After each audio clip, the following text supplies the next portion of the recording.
Garrett Blevins here today, and I want to give you a few tips for the bench press. There's a lot of instructional videos out there, but I think there's two areas that are really neglected.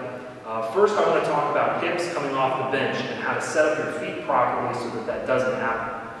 First of all, when you set up on the bench, usually what I do is I retract my shoulder blades first, and I hold this as I go down on the bench. The next thing that I need to do is I need to grab the bar and push into it so that I have my shoulders into the bench. If not, if I just try to establish my leg and hip position without that, I'm going to be sliding all over the bench. So, you grab the bar, you get your shoulders retracted, you push into the bar with a good amount of force to lock your shoulders into the bench, and then you see if you can lift your hips off the bench.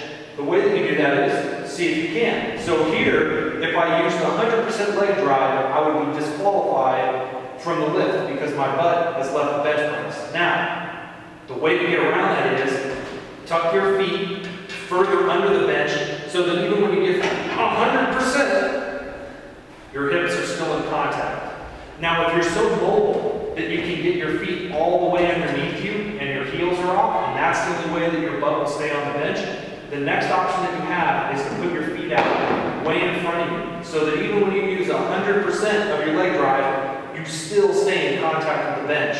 So your options are either to put your feet out in front of you so that you can't lift your hips off the bench, or tuck them back behind you where your hip physically can't rise off the bench press.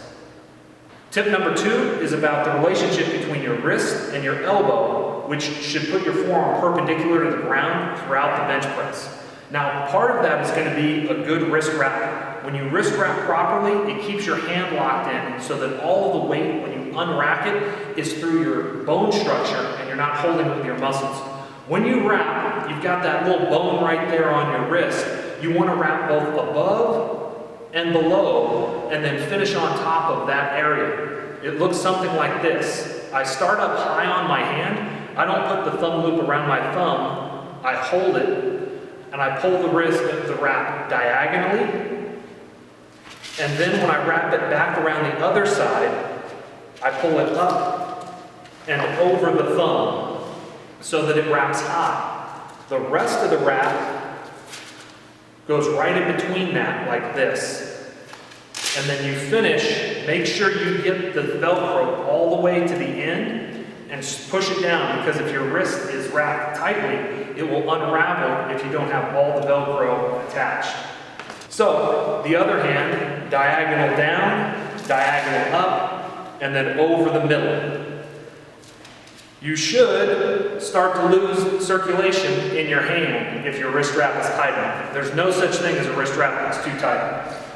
Next, set up on the bench like you did before. Get your shoulders tucked. Push up against the bar and dig your shoulders in. Get your hips. Normally I will push my hips up, set them down, and then reset my legs so that I can no longer lift my hips off the bench. Then, using just a little bit of muscle, unwrap the weight, but hold it extended in your bone structure, not in your muscles. The bar should be directly over your shoulder. As you start the descent, you should keep your forearm vertical so that your forearm is perpendicular to the floor. You don't want your forearm down here, and you also don't want to touch too high here. If you touch high, you're going to have to JM press the weight. If you come down and touch too low, then you're using your front delt to pull the weight back up and then activate your triceps. Instead, bring the weight down with your forearm vertical to the floor, and then initiate the press with your triceps directly out of the bottom of the lift. The triceps press immediately. Notice when you do that, as the forearm is perpendicular to the floor, the elbow and the shoulder all move through the entire range of motion. Even though you keep the scapula locked, both the elbow and the shoulder joint rotate. That's opposed to if you touch too high, at which point only your elbow is moving for part of the lift, or if you touch too low where you bend your elbow and then the elbow stays locked, well, you finish the lift with your shoulder using your front delt. You are going to have a different touch on your chest depending on how high your arch is, as well as how long the lengths of the bones are in proportion to each other. But whatever your lengths are, your goal is to keep that forearm perpendicular to the floor throughout the entire lift. Those are my 2 tips for bench press. Thanks for watching.